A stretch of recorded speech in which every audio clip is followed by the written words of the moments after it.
And I said, and you know what I told her? I said, I'm never coming in here again. As you should. And Yep. I didn't. I never went back. And that's Well, the I last mean, time I saw my dad. Nice. Don't feel like watching movies, so I'll watch people guess them instead. I don't know how it goes, I think it starts with you. Guys, welcome to the Valley Cast. Here we are, a couple of sleepy boys. Are you sleepy, Joe? It's an early morning. I'm a little sleepy, but I got my honey chamomile tea with honey, and it's great. You're sleepy, Joe, but you're not sleepy, Joe. Exactly. And Exactly. Elliot, how are you feeling? Also- Are you a little sleepy? I'm a little sleepy, but I'm doing okay. I have a little bit of coffee. I should have gotten more before we hit record, but that's okay. I was just so excited to get started. I went to bed at 1 a.m. and I couldn't even, what am I supposed to do? You know, my phone has things going on. There's always something happening inside your phone, and I can't Yeah, miss Magic it. Pocket Box is a problem at night. It's the FOMO pocket box. Yeah, man. Like, what's happening? I don't want to miss it. Thank God I can keep looking until something does. I can keep looking, and then and you can refresh it. You can refresh it, and then something new pops up. Do you ever have the thing where you refresh it and you realize that you're looking, whether it's like Instagram or Reddit, and you've seen all these posts before, and you get hit with a very profound sense of sadness as a result of realizing that you've seen all the posts already that day? Dude, Yeah. has that happened to you on TikTok? No, I've never gotten past 4 of them at once. That when that happens, Nothing on against TikTok, it. I support TikTok and I'm against its being banned. Yes. But I'm also for Dude. Chinese spying. It's a longer conversation. Yeah, Sorry, go that's ahead. what you've always been. You've always said that. I've been pro Chinese spying. You've been straightforward and open about Yep. it. Super appreciate it. It's just my thing. On your Tinder profile was crazy.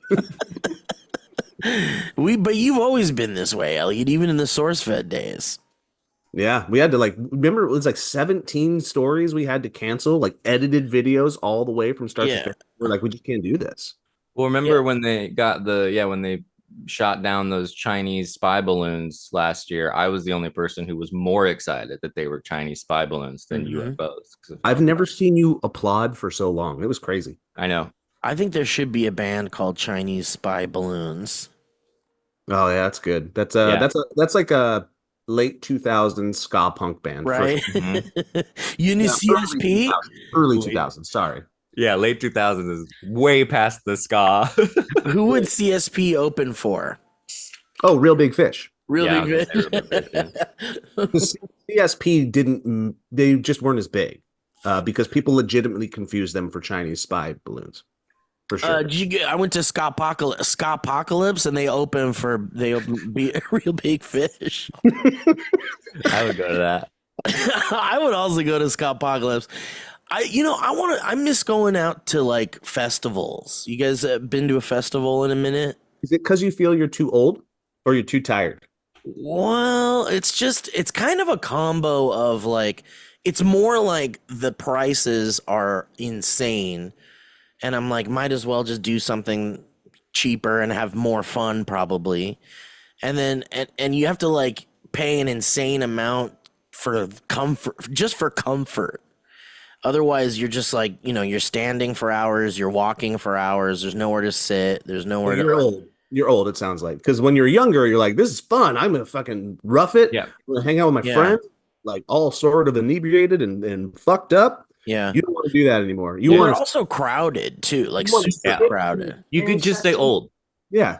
But maybe I've just always felt old because even when I would go to festivals as a young man, I'd be like, there's too many people here.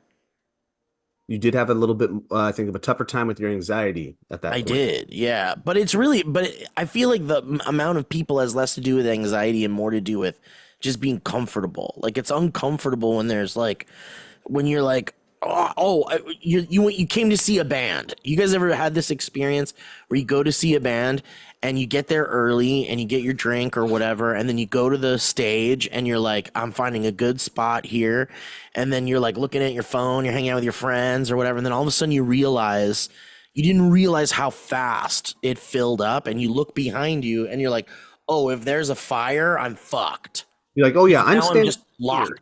Yeah, I can't. This is where I am locked in for the next 2 hours.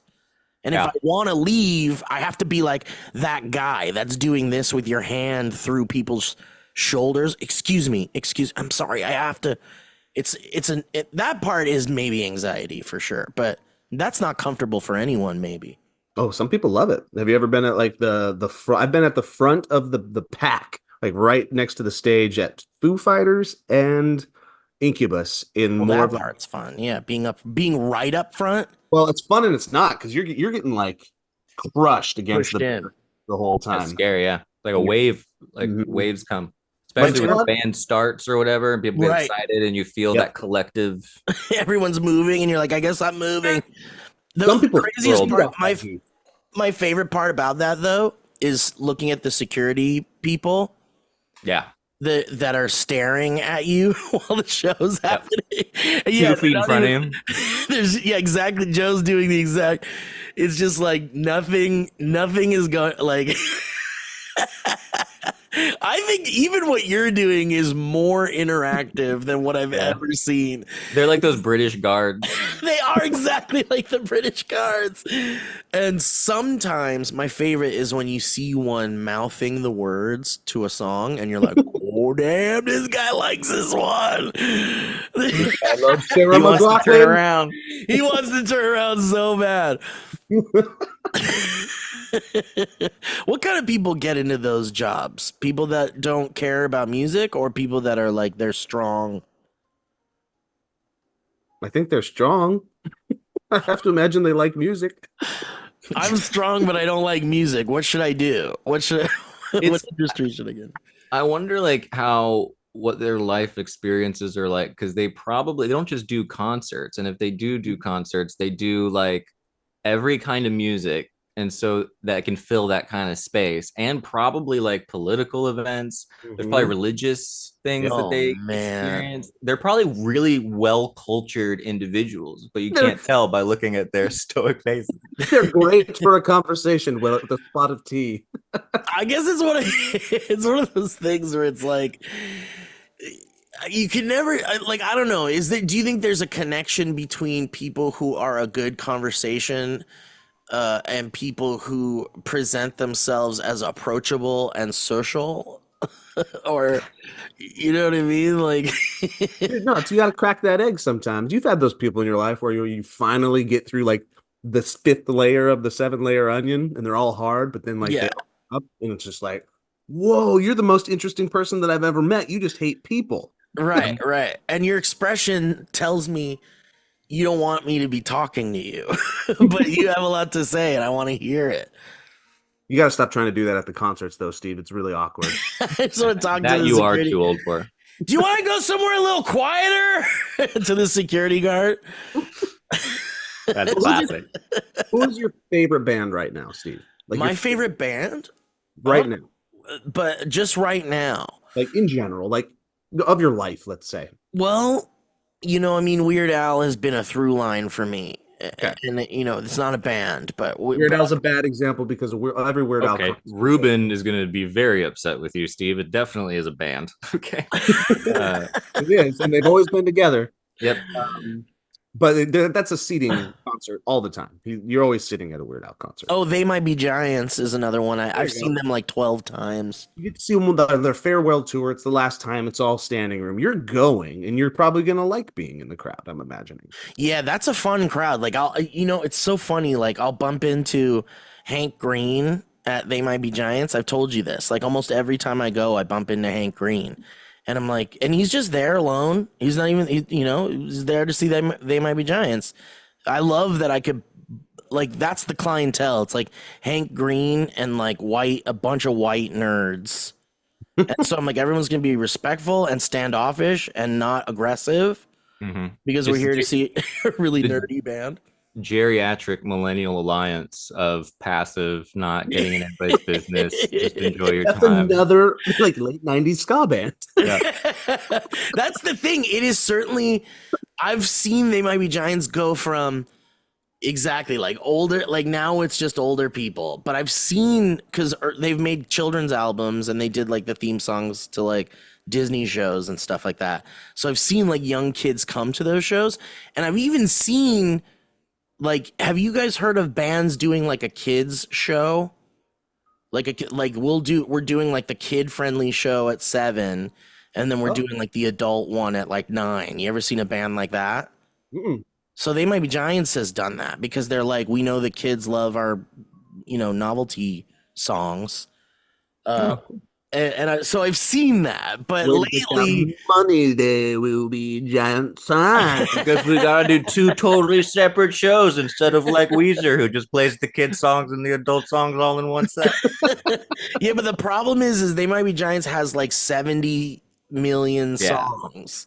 I don't think And that. so they totally could do like, this one's all bass centric songs, and they could fill 2 hours with it. There's such a variety in their music. And Elliot, yours, of course, is Weezer. When you go to Weezer, would you prefer to stand in the crowd, or would you like, I wish there was a seat in the balcony I could sit in? Anything I do now that involves being around other people is directly dictated by how close it is to a bathroom, which is sad, but it's where I'm at. It's nice. Movie theaters, I'll be on the edge. Planes, aisles, concerts, outskirts of crowd, I would say. I like walking around in the back, kind of bouncing around, getting different angles. Very fun. Meandering. Yeah. I don't like being stuck either. Like, it's nice to be able to escape, and like at a restaurant, when you get into those tables where everyone's got to scooch in or whatever, I'm always like, no, please, you first. I'm gonna be the one that escapes if I need to. Church front and center, obviously, only exception. That's 100%. Right. Well, that's because you're getting God the will service. save You are always front and center, and your services are the best. There is no bad seat in a church. That's true. Because God can be heard anywhere. Let's pray. Dude, my girlfriend used to work with people. I've never had this experience.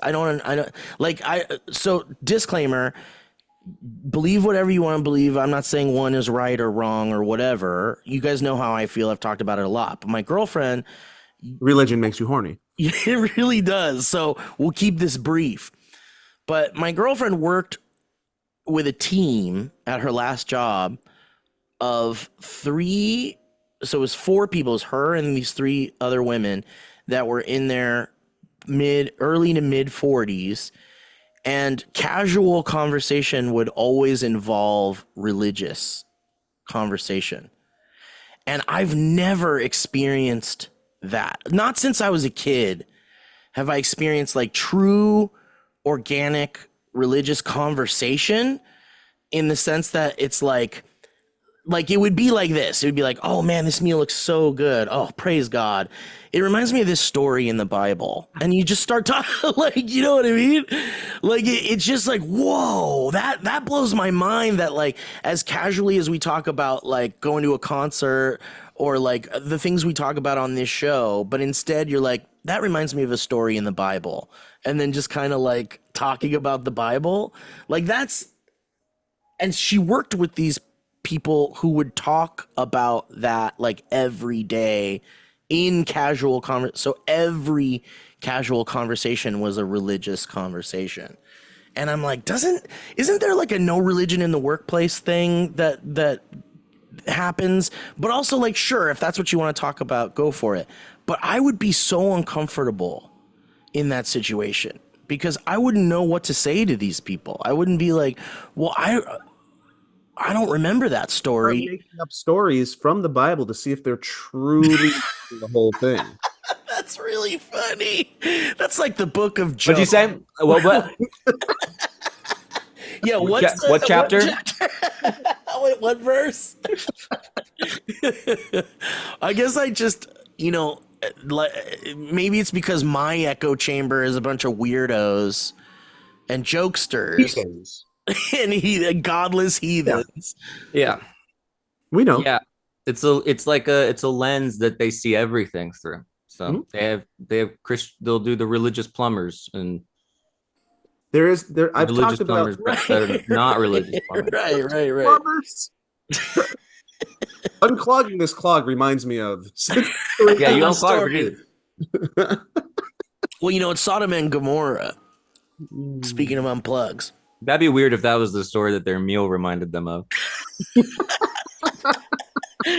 But she would tell me, she would be like, I can't take it. It's like, she's no longer at that job, thankfully, but she was like, it's crazy.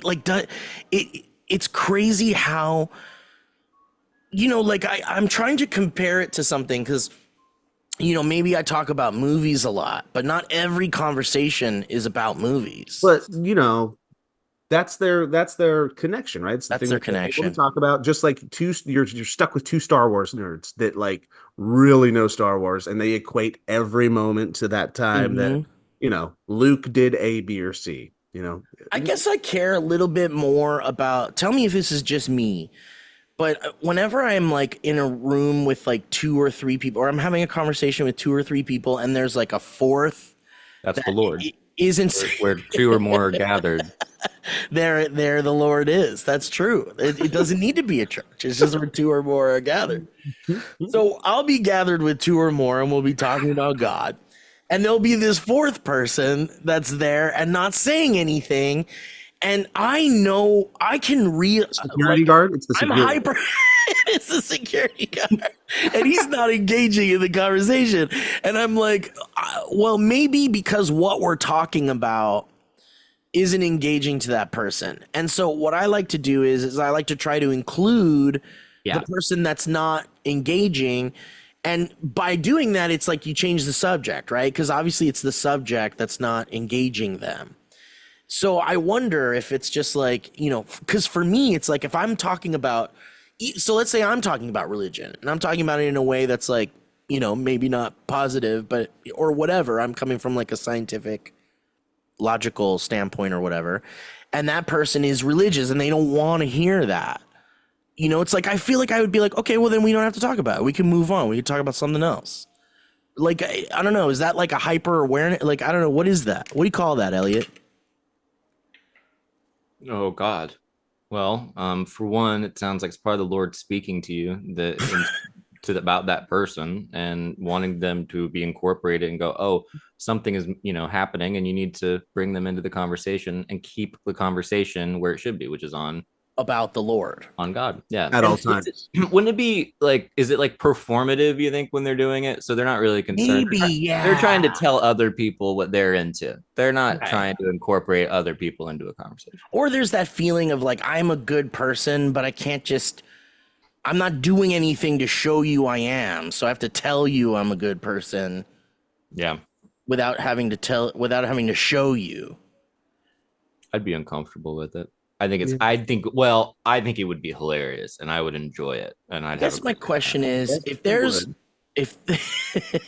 a heathen, a godless sinner amongst us who doesn't want to engage in conversation about the Lord, how would you go about including that person who is godless? How could we get them interested? Start speaking in tongues, like real hard, real fast. Universal language. Tongues is the universal language. How do you say my name in tongues? I just want to learn that. Steve. That would be the craziest question to ask someone who actually does speak. It's like, it's to genuinely be like, what is my name in tongues? Because I feel like that's like one of the things when someone is like, I speak 3 different languages. Oh, what's my name in French? Or like, what's my name in German? That's what everyone wants. I really got to know where the bathroom is. How do you ask that in tongues? How do you ask that in tongues? Well, I don't want to if I get lost. Yeah, like where do you go where you need the English to tongues translator? Hey Siri, can you translate what is my name in tongues? Siri, can you help me with I'd like to order the pate in tongues. Straight says I can't translate into tongues. Capital TONGUES. That's how we beat AI. That's how we beat AI. AI can't speak in tongues. So we gotta learn to speak in tongues. The thing is, even the people speaking in tongues, there has to be an interpreter. So this is probably what that fourth person is doing in that room with you. That person is interpreting the tongues. Yeah. That's it takes a lot of brain power to translate tongues. It's like reading music. This is crazy. Yeah, it is. Tongues is gibberish, right? Like it's gibberish. Only to the non-believer. Or is I tongues don't an actual language they believe is a language that could be understood? I think it's like a trance-like state. It's Like a meditative, like Yeah. Like a mantra, like doing a mantra. yeah, maybe like that, or like a chanting. Like maybe Like that would be what it'd Krishna, be Hare similar to. Krishna, Krishna Krishna, Hare Krishna. Maybe. Like if you say that over and over again, that's like speaking in tongues, kind of.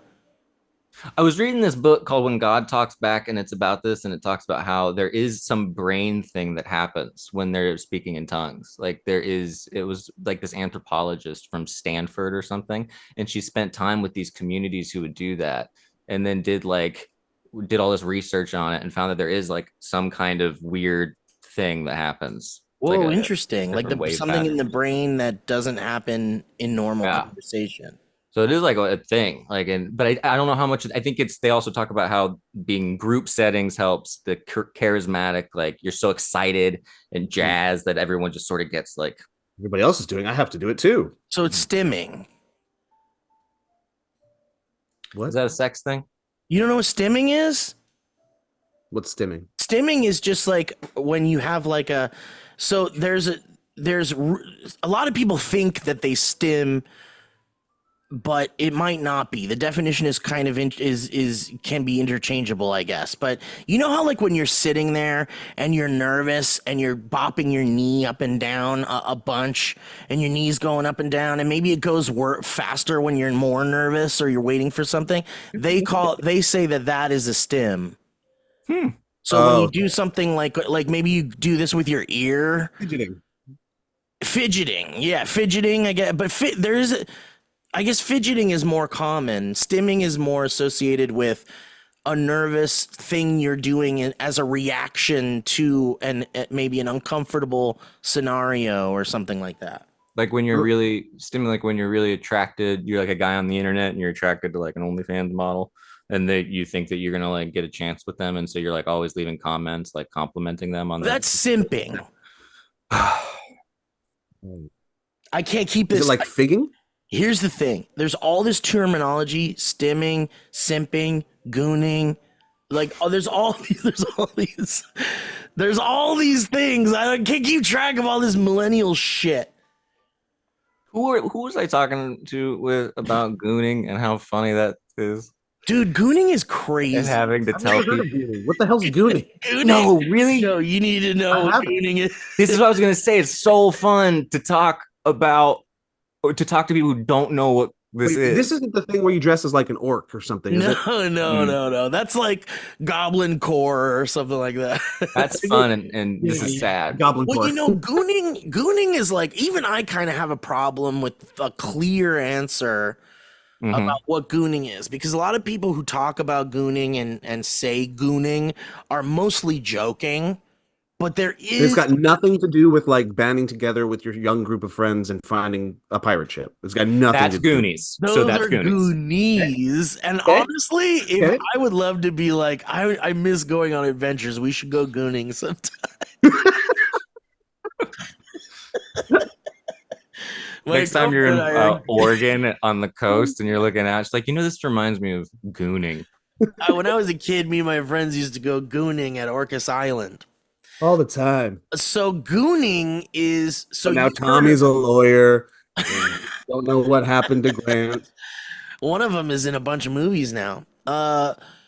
You've heard about edging.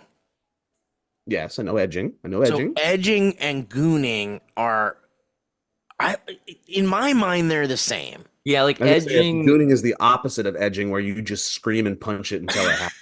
No, gooning is you come as fast as you can. and have you heard the term Goon Cave, Joe? Oh, yes, dude. Me and my friends have talked at great length. Where have I been? This is, why don't you just get on your computer, go to Reddit, and just put in something like, just put gooning.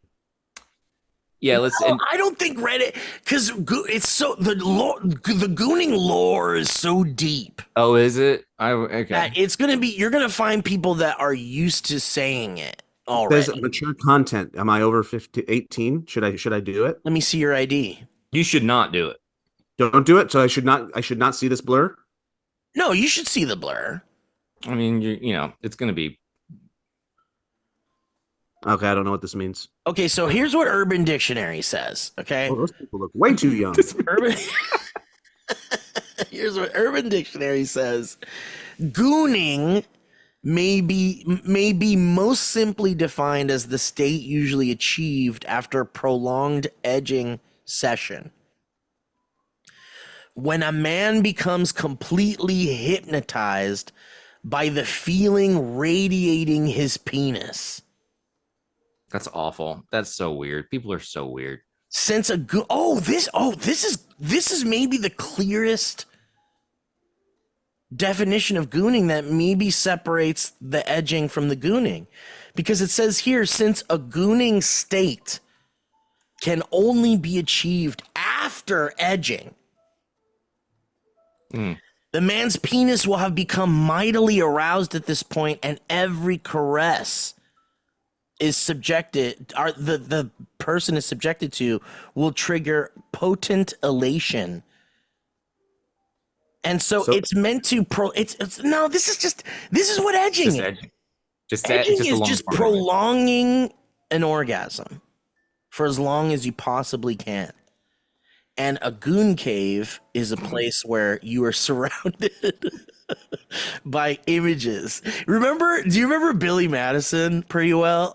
Mm-hmm. Do you remember in Billy Madison, he had like a tent in his backyard that he lived in, and he had like a masturbation room. Like when she opens the door, it's like all this moaning and there's all these pictures of like boobs, and he goes like, "Don't go in there." That's a goon cave. Yeah, that is a really apt description, Steve.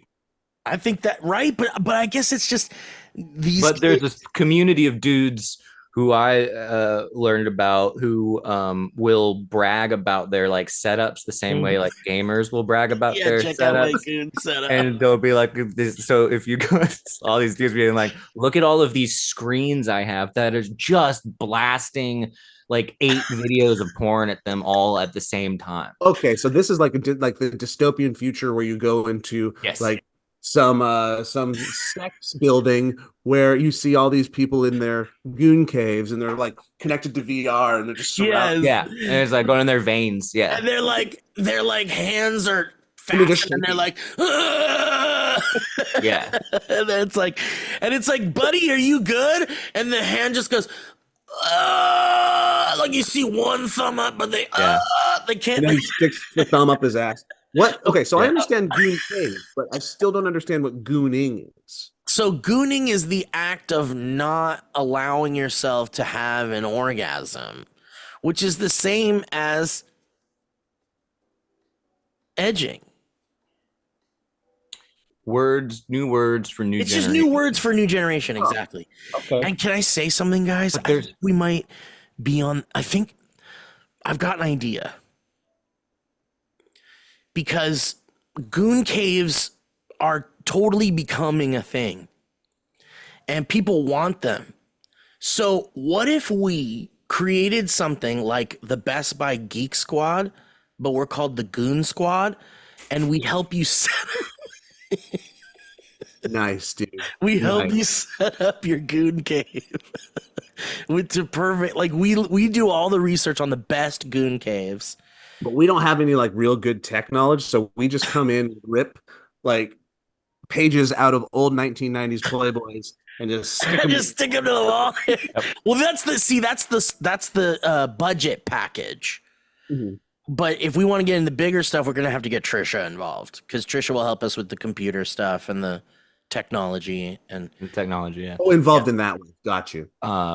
Yeah. The thing is, this is obviously such a good idea that there's going to be a lot of copycats. Mm-hmm. So we're going to need to kind of keep our stuff on the down low. I'm thinking we should, even when we're setting everything up and they're there, we should only speak in tongues just so that there's no. Oh, that's a great idea. Yeah. And so nobody knows our plan. No one knows. Yeah. I love that. By the way, the end of this gooning thing on Urban Dictionary, the definition, it's the last paragraph says, gooning is not a narcissistic manifestation. Okay. Narcissism is extreme selfishness with Did a Mr. grandiose... Goon write that? Yeah, exactly. Narcissism is extreme selfishness with a grandiose view of one's own talents. Rather, gooning is closer to a meditation experience where the mind and body align, focused on a single thought or feeling. What is the narcissism connection? That's really Like that single thought and feeling is come. And here's gooning used in a sentence. Are you ready? By Funky Jerker. Actually, and this was written in 2012, so I didn't know gooning went back that far. Here's gooning used in a sentence. I spent 10 hours gooning over the weekend. This is all just a justification for bad. It's Not really, a good use of your time. really not. So is it typically males gooning? It is typically males gooning, but I don't think it is exclusive to men. All right. Is there a goon Twitch channel yet? That's a really good question. Hey guys, I'm playing Call of Duty and I've been gooning for 40 days. So here we go. Can't be helped. It's like unrelated to the gooning, but it's like sexual by the way. verbs. The sexual verbs remind me of something that I stumbled upon in my research recently. Have you guys heard of figging? What? Figging, Figging. Figging. No, please. I want to know.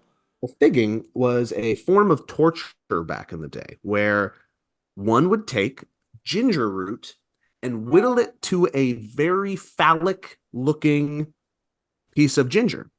And then they would stick it inside your orifices because the ginger would burn you incredibly bad. Whoa. Up your ass, in your pee-pee hole. The sensitive bits of the human body can't handle the acidity of it. Yeah, so back in the day, it was a form of torture. However, it has been picked up by the BDSM community, and now it is also just a form of utilizing pain and pleasure at figging. Yeah. That's Well, that which goes away is always reborn, and that's beautiful.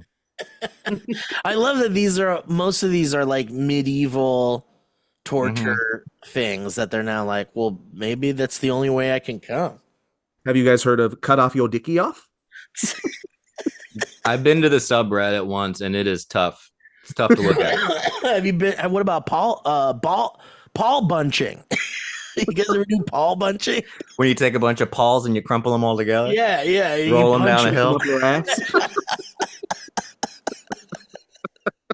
Oh man. Yeah. All right.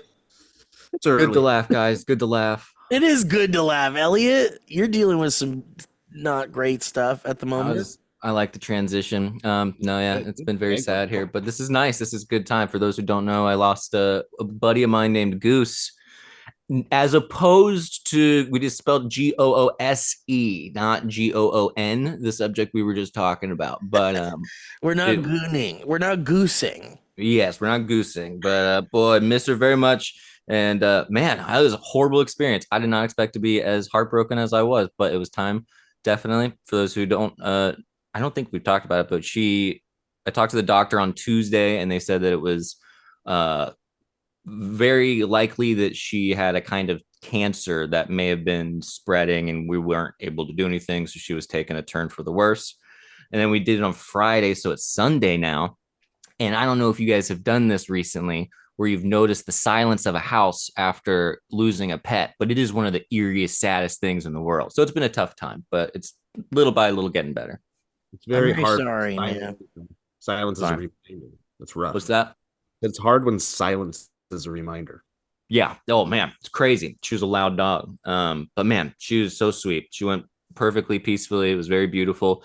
And also just like, oh God, these pets, you see them through. I mean, Grace had this dog for 1 billion years. And it's like every like major chapter of her adult life has been punctuated with this buddy. I was talking actually to Bree about this recently because Bree lost Riggs. Yeah, I was thinking about Riggs. Yeah, child not too long ago, and Bree and I grabbed lunch the other day, and I'm like, "How you doing?" And she's like, "It's crazy. It's so different. It's just like Yeah. I expect to have to go home at a certain time when I'm out, and I wake up at the same time when I would wake up to walk her, and it's just like, and it doesn't go away for a while. It's like losing a family member, straight up. That's a member of your family." Yeah, there was this article that came out in the Atlantic like 2 days ago that was like why it hurts so much when you lose a dog. And it was basically saying that like part of it is you see, unlike with a family member, you don't see their entire lives, like unless, you know, it's maybe you're like their child or whatever, but like you see part of their lives, or you see them like at holidays, or you know they're, and you know them really well. But with a dog you see their entire lives, and then you project like all of these things. It was really interesting, but it was like, yeah, the hit is so unique with the dog. All of a sudden we'll be walking around and it's just like feels like getting punched in the chest, and you're like, oh crap, man, where's that little monster? So Man, Yeah, I'm so the sorry. Our not love only goes out to Grace as well, thank you. because Yes, I'm thanks sure everybody. she's not having a great time. Yeah, that You know, post time wounds all heals. but it is the same. Yeah, we were talking about that too with the getting up. Like yesterday at noon, I was like, "Oh yeah, it's okay. So who's gonna, you know?" Oh, and then like, oh crap. And then like going out, we're like, "Oh, we can just go out. Like we can just stay out, and we can don't have I to." know. And And it's that's what like Bree was it's just saying not too. fun. Yeah, it's There's not like a doesn't. guilt Yeah, it's a that guilt. is associated with like, oh, like we're gonna go out and have fun now. Should we go out and have fun when we're like mourning, or like Yeah, it's so weird that you feel a guilt, but it's like you guys gave that little being a wonderful life, like a kind of life that any other dog would dream of having. That kind of like, you know, thanks. Grace Yeah, absolutely loved that dog. You love that dog. That yeah. dog The had a doctor life was that like, was awesome. the vet was like, "You guys are the best clients I've ever had." I was like, "Thank you." I was like, Oh, I can give full interesting. credit to Grace on that. makes you wonder how bad, like God, like I what's going know. on with the guy's office? Good Well, Lord. that's it, because I've never been on this side of. I remember doing the veterinary thing, and like I would assist with the, you know, euthanasias on the other side, but I've never had a dog where I've been on this side of it because I went to college, or like, you know, I wasn't with Gilligan, and so this is the only time I've ever had to be like, okay, I have to actually like we have to put the dog in the car, and which was, we thought about doing an at home thing, but it would definitely not have been a good idea because for various reasons, but one of them being that she gets really defensive in the house and she gets very like on guard.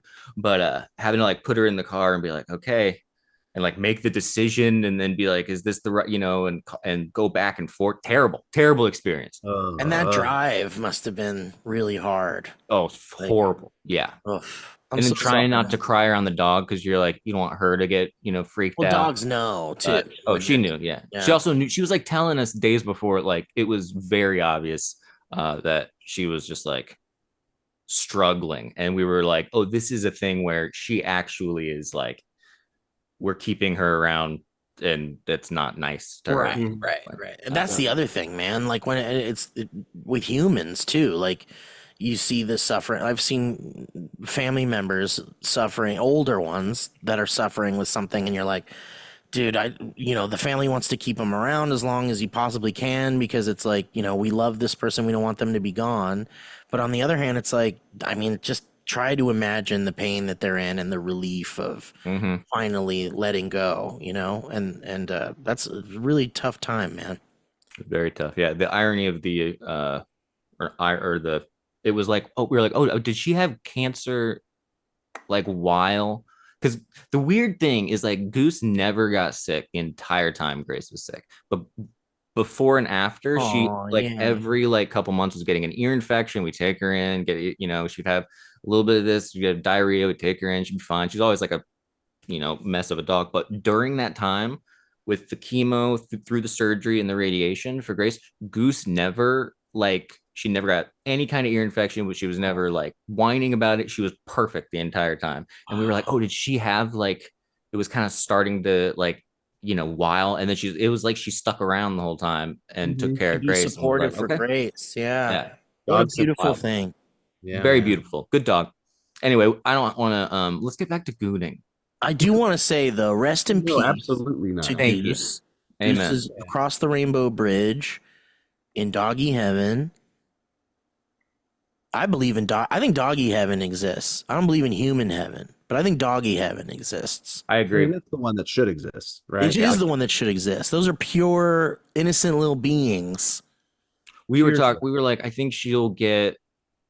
We were like, well, do we want her to go to doggy heaven or do we want her to get reincarnated? Mm. And Grace was like, she should get reincarnated as a Komodo dragon. Whoa. And I was like, that makes a lot of sense. I was like, she doesn't have to really be around does. people. It really does. Yeah, who's gonna mess with a Komodo dragon? She kind of was a Komodo dragon. I was like, all right, we'll go with that. Just based on pure instinct, couldn't really control itself. Absolute pure instinct. Yeah. Lizard I was talking about. brain. I was like, well, babe, evolutionarily, the reptilian brain is less, developed than the more primate, maybe a primate. She's like, no, Komodo dragon. I was like, okay, sounds good. Yep. You're right. It's You're right. what you want. It's what you. It's you. You know her better than I do. Well, Elliott, you went through quite the transition through all that as well, because it's been known you were like, it's really hard to love that dog at first for you, and it was hard for that dog to love you as well. So it was a tumultuous beginning, but you kind of won each other over in the end. We did. We became very close buds. Like it felt like, especially during the cancer stuff, like she was my bud. Like we were in COVID, and then we like kept passing through little barriers of like, oh, we're really close now. And then she like became obsessed with me during, I think, Grace's chemo treatment, because I was like walking her and taking her and feeding her and giving her all her medicine. So I became her like best bud, and then that was great. And so from that point on, we were tight.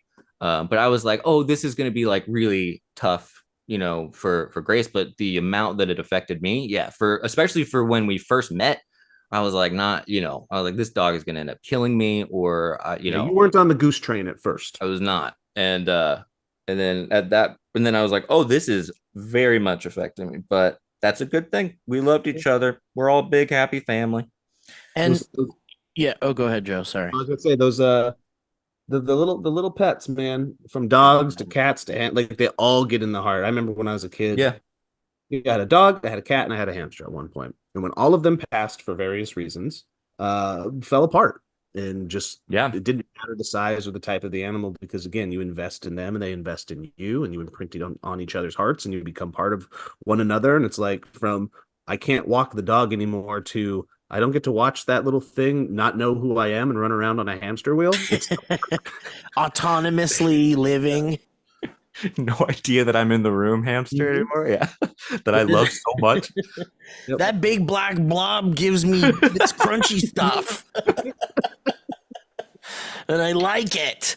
Yep. Dude, I battle constantly with like getting a pet, not getting a pet, and then remembering the times like what you guys are going through right now, Elliott, because I've been through a few of those myself, and it's hard, man. It's hard. It makes you be like, you want to instantly fill the hole with like another. Have you guys had that? Like, I'm sure people are like, get a puppy. It's time to get a puppy. Because then it fills the hole and keeps you busy. That to you already? Wait, what? If people are saying that to you already, that's fucked up. No, people do that. People, when a dog passes away, they go like, really sorry, if there's anything you need. And it's like, maybe you go to the the what do they call it, where the dogs are, the pound. You go to the pound, or the What they call it? They You call go it to the pound. dog church. Dog church. What is the name for it? I forgot what they call it. Like rescue. You go to animal rescue. Maybe just see if something's there. It's not a horrible thing to say, because it is. You wouldn't say to someone who lost a son or a brother or something. You go get another brother. Go get a puppy. You lost your brother, or maybe go to the pound. But some people find that like that's a healing thing, and then maybe it's like, oh, what if the spirit of our dog who passed is now in this one, and it helps get through the grieving process. But to me, it's like, man, I don't know, man. Life is so complicated. Life's too messy. I could barely figure out my own shit, let alone having to deal with like another living thing. Picking up other shit. Yeah, exactly. I've recently, I don't know if I talked to Elliott about this, not, or you, Steve, but I think I've found what Joe 3.0 is going to be, like what my next part of life is going to be. Hold on, I know that verse. Hang on. Yeah, Joe 3.0. I've been yearning for affection. Pets for a while now, haven't been able to get them because of our living situation in the house or in the apartment, and we can't have them here. And I've just been like addicted to like animal rescue videos or like animal rehabilitation and fostering. Everything from birds to raccoons to dogs to cats, all of that stuff. I think when I'm in a place in the future, hopefully near future, I think that's something I'm going to do. I'm going to go into fostering. Whoa. Oh my God. Try to pass Joe, along. Yeah. That's crazy because I've done that. And also I was thinking in several years I might start a sketch duo with Luke Baratz. Do you think we're living like backwards? Like, Oh, you can't. I can't. Dead. Well, if Luke's dead, you could just go to the animal go pound. rescue. Dog. Joe, that's an awesome idea. You should totally do that. Do a sketch troupe with a dog. Has anybody ever done that? Like we're a duo, and it's all comedy. Oh, and the dog is the other person. The Yeah. dog's the straight man. Yeah. That's great. I like that. What kind of stuff are you gonna foster, Joe? What's gonna be You know, your... you'd start. I think I'd start. With the dogs and the cats, and then whatever else after that for sure. Do you think you'd have a hard time when you have to give them up?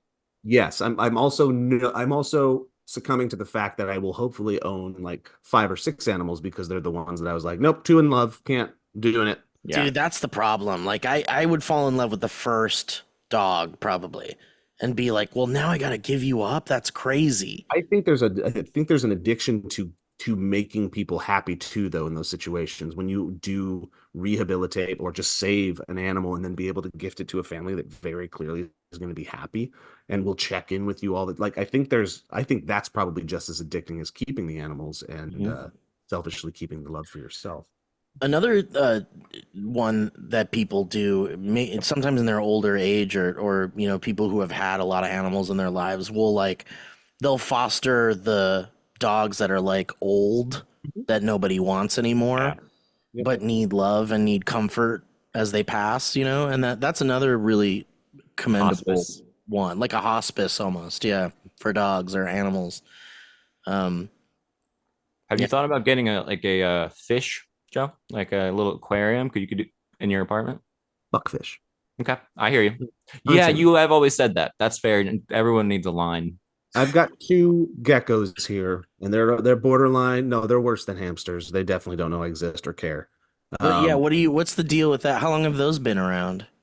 God, going on a year now, probably.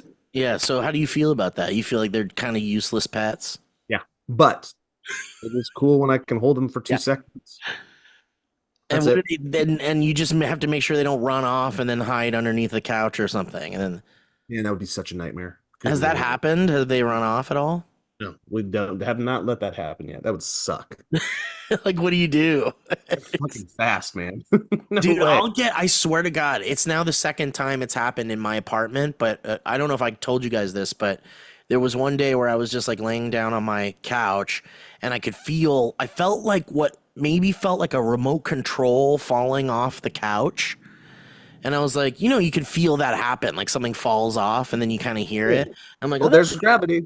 Yeah. And I looked down. I'm like, what did I drop? And there was like a little baby lizard just like on my carpet. And I was like, okay, well, that doesn't belong in here. So I like literally picked it up with my finger. I used to when I was a kid, we would go out to in the desert or play soccer and then there'd be lizards out in the grass or whatever. And I just pick them up with my fingies like this on their sides, not too rough. And then I just put them outside and go like, bye-bye. And I was like, God Check damn, them out.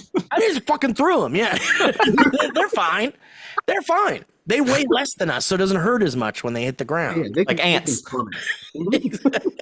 But I was like, that was weird. How did that fucking thing get in here? And then literally 2 or 3 weeks ago, full-grown fucking lizard in my apartment.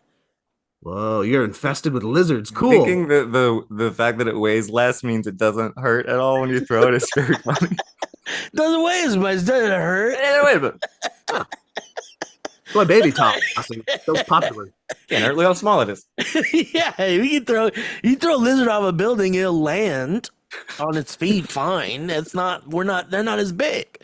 Grows back. But there was a big fucking giant lizard like full grown. I was like, dude, what? But this is like years apart. Like the little baby one was like 2 or 3 years ago. Maybe it was just making its way slowly back. It's the same one, just slowly getting back to Just here. like, yeah, it had a taste of like, man, that air conditioning was nice. Yeah, I like Ghostbusters too. Yeah, I want to watch that. I want to play Fallout. What's that? Let me see what's going on. But we have like, I don't know if you guys noticed, but lizards hang out on palm trees. Have you noticed this? No, maybe not. Check out, like, look, when it's in the summertime, look at like a palm tree, like. It's just all lizards, and I never. And you never noticed before. It's a bunch of lizards in a trench coat. A palm tree is just a bunch of lizards in a trench coat. Did you know that? But there's a big fucking palm tree next to my apartment, and I know that they're like hanging out on that palm tree, and then they'll like come around and look on the balconies and stuff, and they probably just get in when I have my balcony open. But honestly, letting a lizard, I honestly considered like, because I'm like, okay, if I can't catch this guy and put him outside, he's just gonna like run into my apartment, and then that's that. Like, there's no way I'm ever gonna find that fucker again. And I was thinking, like, what are the benefits of that? And I was like, oh, well, this motherfucker will eat all the bugs.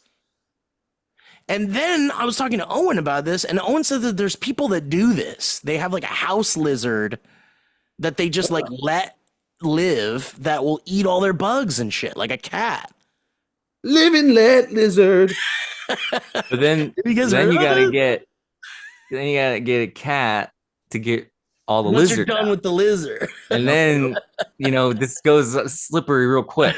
Yeah, You got to get a bigger cat to get the other cat, and then you got to get eventually some kind of a coyote or a fox or something. yeah. Next thing you know, you got foxes and lizards. They got foxes and lizards.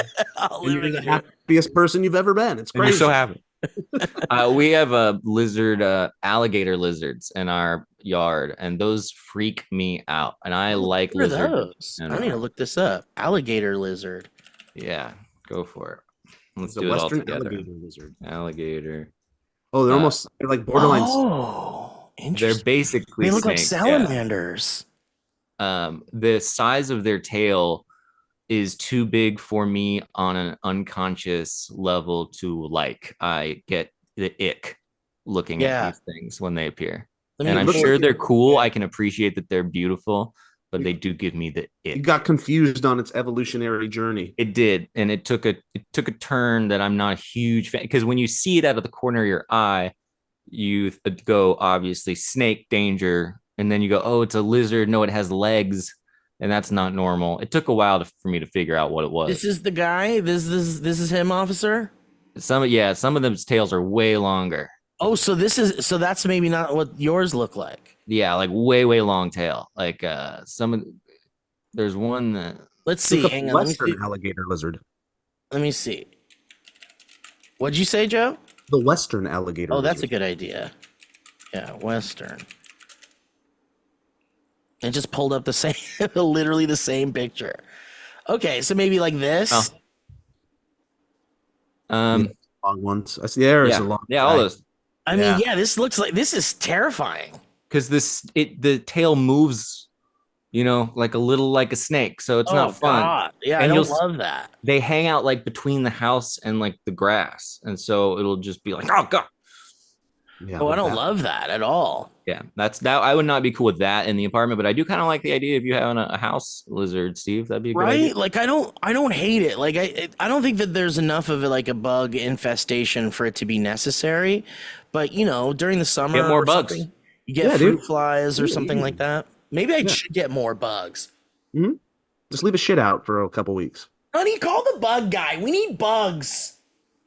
Get a big old ass iguana just running around everywhere. Just That'd be awesome. yeah. Why not? Have you seen I would those love- Instagram videos? There's a Instagram account of like a giant iguana that follows this guy around, and it's like he takes it on walks and I think has I it on have. like the couch with him. That's very I've not. I've- I've officially curated my Instagram algorithm to a point where I'm actually comfortable with it. It's nice. great. Really? Good. Yeah, I think you can have your phone out in front of people.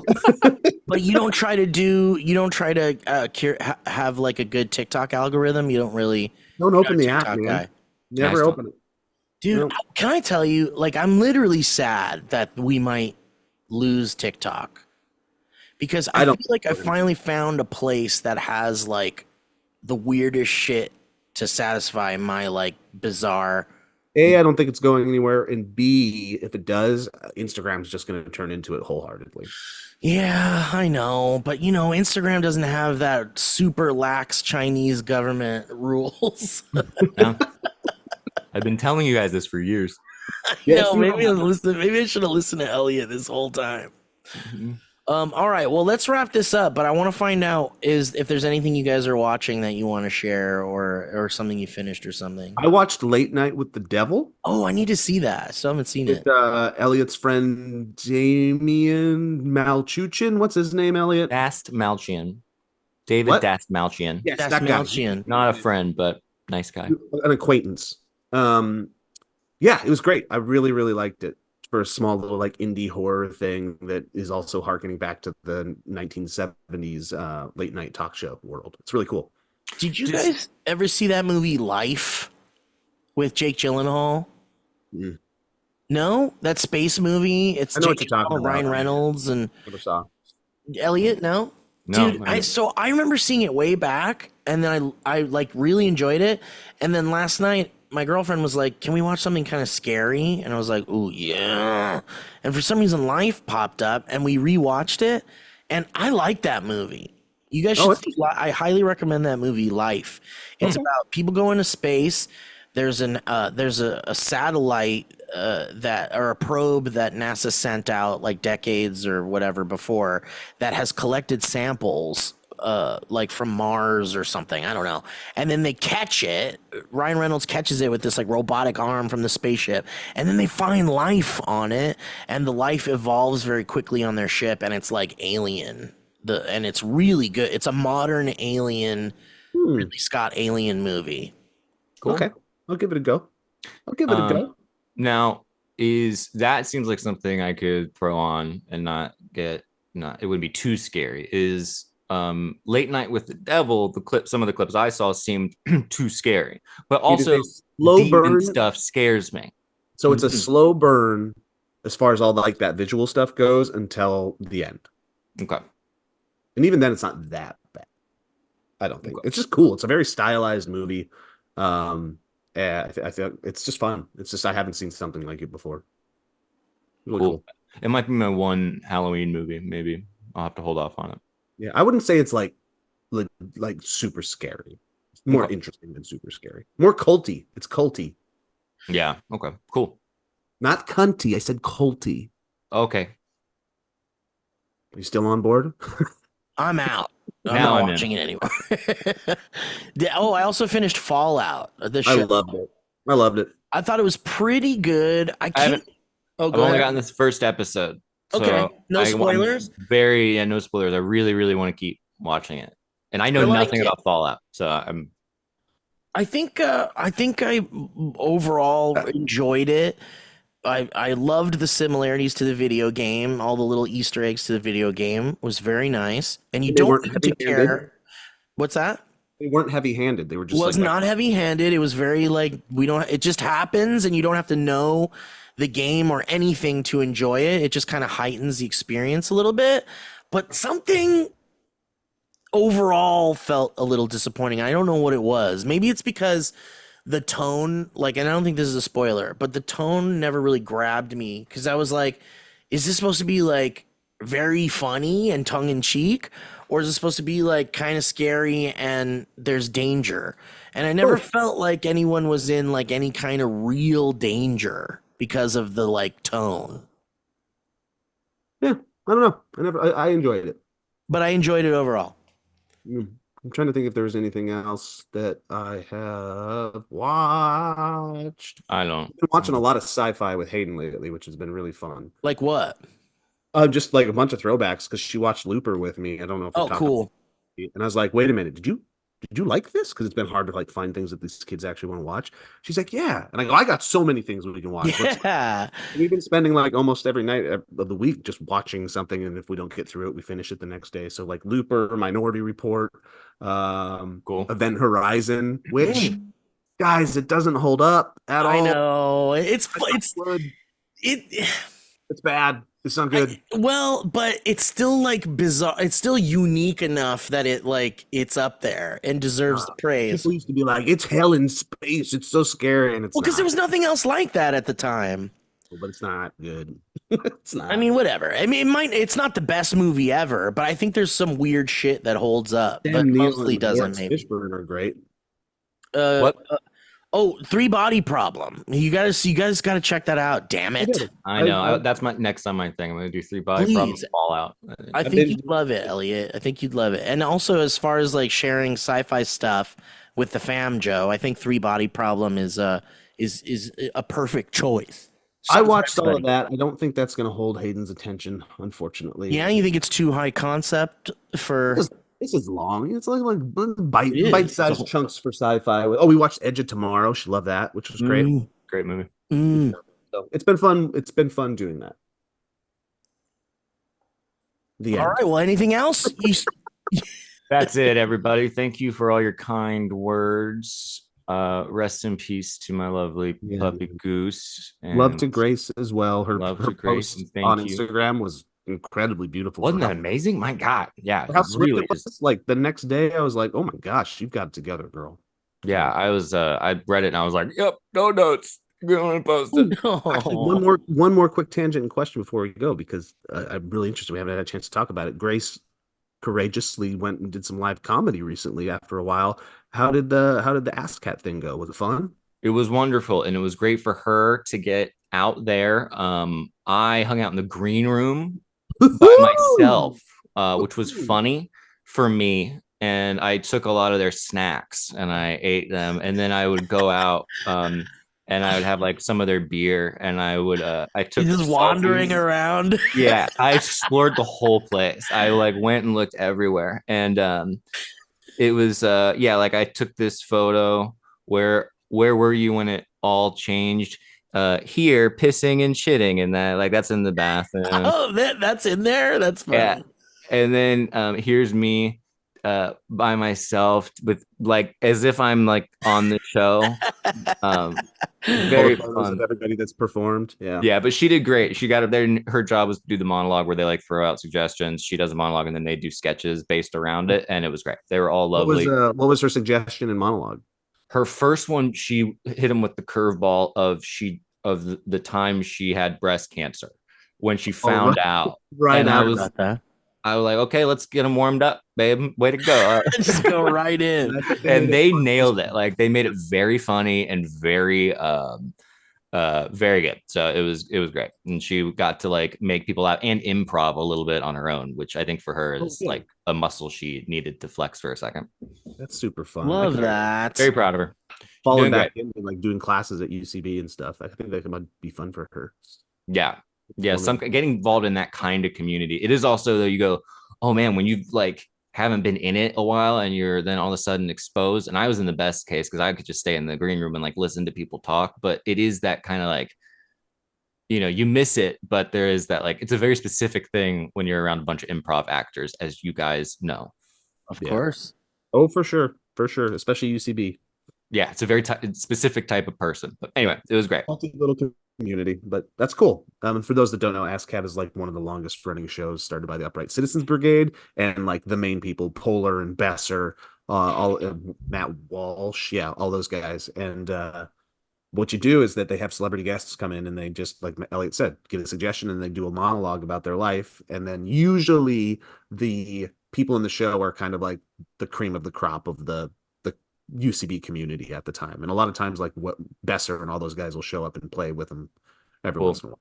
That's more info than I knew. Yeah, they have it's like a roster of, I guess, of performers who are like Ass Cat, like on in their kind of league or whatever. Yep. And then people will get a call of like, okay, you're performing, and you're performing with these other people. It's a really cool like process, and highly recommend the show if anyone's ever in Los Angeles and you're looking for something to do. Yep. Awesome, man. Well, congrats to Grace, and best wishes to Grace as well. Absolutely. Our condolences. We send our love on behalf of, Joe and myself and the audience, I'm sure. And please take care of yourselves and be gentle with each other during this time of mourning. Yes. Hey, Thank can you wrap up this Amen. outro? I got a figging appointment I gotta get to. Oh shit, really? Well, I'm actually gonna go start the LLC Goon Squad, so we're gonna. That's so smart. You better. I'm gonna gonna just get this hang out thing here started. I'm gonna hang out here in my figging cave. Nice. I'm just gonna be over here jacking off. Okay. All right, bye.